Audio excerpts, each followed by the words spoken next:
Bismillahirrahmanirrahim. Assalamu alaikum everyone. I hope all of you are fine.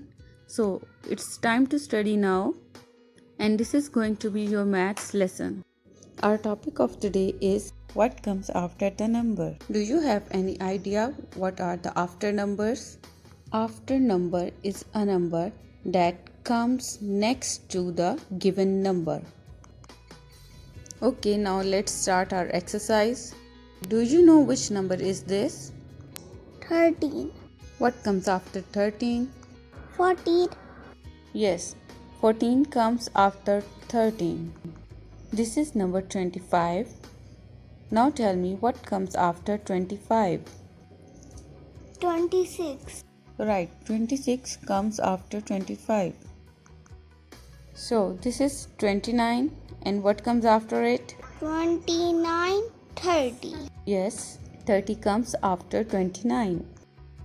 Now this is 37. What comes after 37?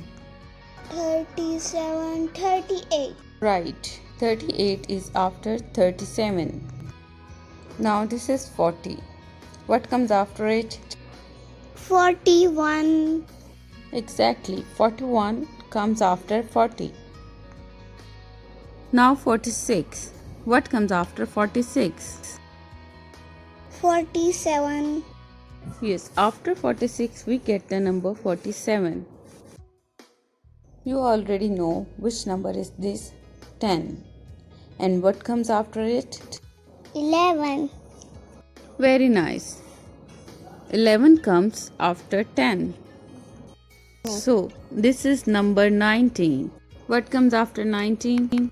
20, Very nice. You have done a great job. Here is an assignment for you. What comes after? You have to write the numbers that comes after these given numbers. Do your best. Fi aman Allah.